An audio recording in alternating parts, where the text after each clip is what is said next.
She's going to say, on the one hand, we're going to let in millions of illegal aliens to make your housing costs higher. And on the other hand, if you dare complain about it, you are a racist. Kamala Harris, I think that's disgraceful. You ought to have respect enough for your own people to enforce their border laws and listen to them. Listen to them when they complain about it. Don't pretend they're bad people. We're not bad people for loving this country. You're a bad person for doing this to the country in the first place.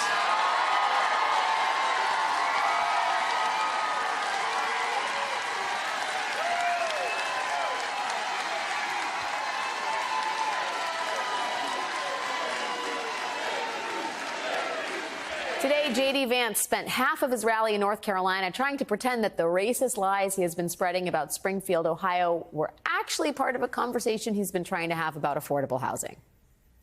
To be clear, that was never the case. Up until basically today, the focus of the Republican ticket has been on whether Haitian migrants are eating cats and dogs, which is not at all an invitation to a conversation I'm sure many people would like to have about the drivers of housing prices in America.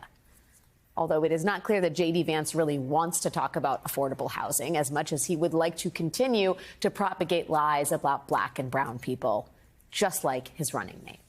Joining me now are Michelle Goldberg, New York Times opinion columnist, and Heather McGhee, author of The Sum of Us and the chair of the board of Color of Change. Michelle and Heather, I'm so eager to talk to you about what exactly is happening here. And Michelle, let me start with you. I mean, we spent the last segment of this show talking to someone on the ground in Springfield about the absolute fear that this community is living in because of these lies Trump and Vance have been spreading. What's so stunning to me is the degree to which they are completely detaching themselves from the truth and openly embracing the great replacement theory that black and brown people are here to destroy the country and take it away from you. I mean, it's appalling, but it's not stunning, right? It's been part of Trump's strategy, I think, from the time he, came down that elevator. And what's interesting is that even the Republicans in Springfield, the mayor's a Republican. There's a Republican governor. There was a story about a Trump supporter who at first accused Haitians of stealing her cat. Then she found her cat, which was like in the basement, and used a Google translator to go next door and apologize to them. And so there's a level of decency even among, some of the MAGA types in that area that you were not seeing at all from their leaders. And I think in a way that they sort of revel in the fact that they're not going to be bound by facts, that they're not going to be bound by truth, that they can pretend that it's fine to make up stories in the service of what they see as a higher truth and to make us all talk about what they want to talk about. Well, I do think, Heather, that they're pretty open about the fact that Springfield is a springboard, if you will, a metaphor for the change they see in America that they want to stop at all costs. I mean, Donald Trump was in a rally tonight in Long Island, which is not Springfield, but where there's plenty of immigration. And it's abundantly clear that the issue for him isn't even necessarily Haitian migrants. It's brown people and the influx of brown people to America. I just want to play this for anybody that missed it in the last block. Let's take a listen to what Trump had to say. This is just a few minutes ago on Long Island. They're coming from the Congo. They're coming from Africa. They're coming from the Middle East. They're coming from all over the world. Asia, a lot of it coming from Asia. And what's happening to our country is we're just destroying the fabric of life in our country, and we're not going to take it any longer. And you got to get rid of these people. Give me a shot. You will have a safe New York within 3 months. 3 months. It shouldn't be surprising, but it doesn't make it less chilling, Heather. I mean, what do all those people have in common? They are the fabric of America. Asians, black people, people of Latino heritage. I mean, that's America, and that's not what Donald Trump wants to be America. What's your reaction?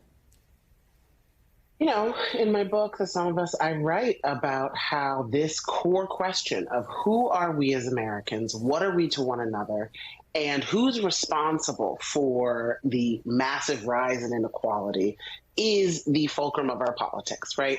Here is a multimillionaire, maybe billionaire, depending on the day, and his running mate, also, a rich Wall Street guy, saying, blame the diversifying country, blame people who come to this country with very little, to their name, who are doing exactly what, for the most of the white people that he's speaking to, your own ancestors did when they were Irish and Polish and German and Swedish, and blame them, not Wall Street, for the housing crisis, right? Blame them, not the big corporations, for shipping your job overseas. It is a direct deflection of blame for the angst that many Americans feel, white, black, and brown, about how hard it is to get by.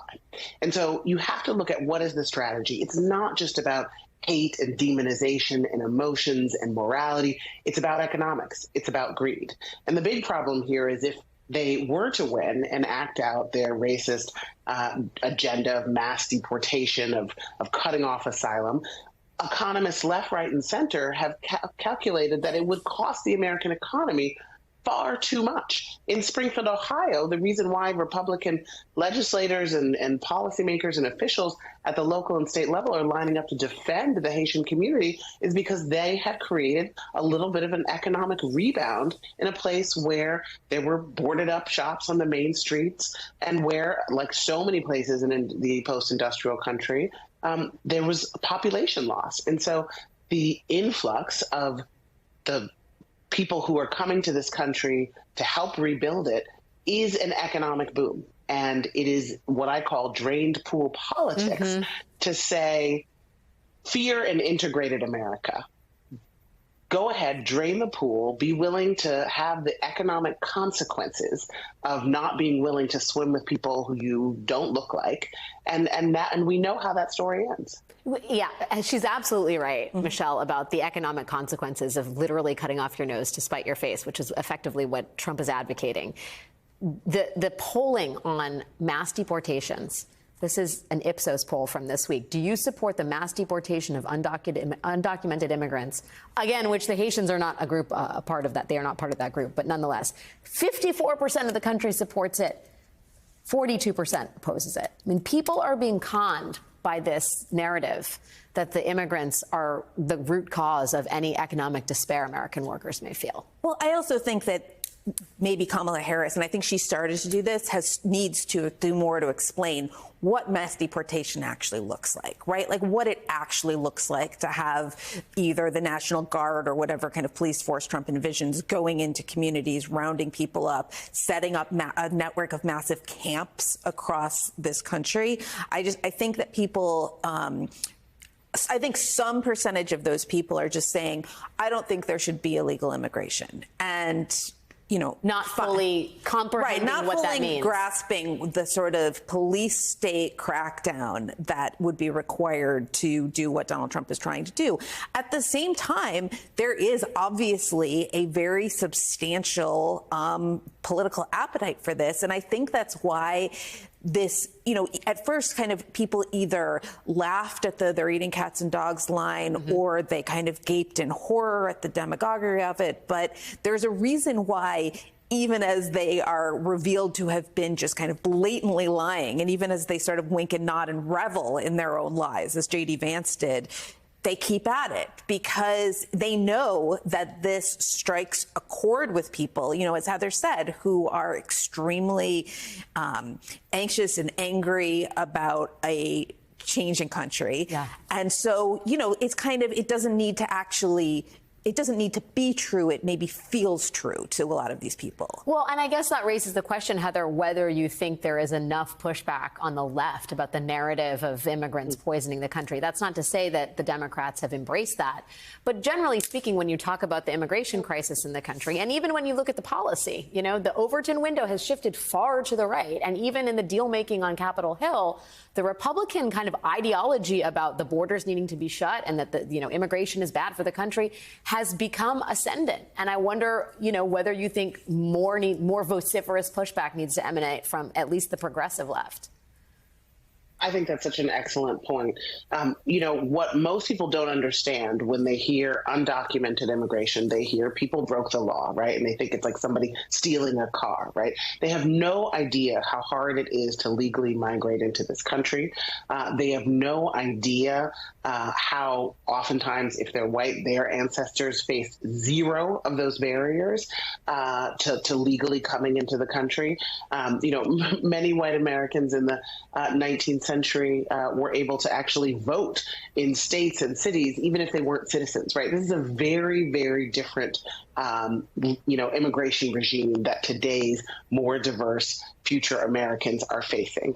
And so that's the starting point, is that there's this sort of good, bad, criminal versus citizen morality that's put on the story from the outset that hasn't been corrected, that isn't part of the narrative. And so that has bled into policy. We have gone more than 2 decades without comprehensive immigration reform. We have had this sort of narrow carve-out sliver for dreamers, right? And it's the dreamers who are the kids who didn't do anything wrong, right? They didn't come here to make a better life, right? They were taken here by their parents. And of course, so since they didn't do anything wrong, they get to be sort of carved out as good immigrants. We've got to stop the sort of moralizing about what it means to come to this country and try to make a better life. And we've got to fundamentally, rewrite our immigration laws for our economy, for our democracy, and most all for communities like Springfield, for communities where there is such population loss and where we finally got, more factories opening up, more manufacturing happening in this country since the 1970s because of the Biden-Harris economic policies. But now it's time to make sure that we have enough people to work in those factories and that we refill the pool, as it were, of public goods for all Americans, no matter where they come from, or as Vice President Harris says, no matter what language their grandmother speaks. Michelle Goldberg and Heather McGhee, it's so great to have you both here tonight. I really appreciate your time. Thank you.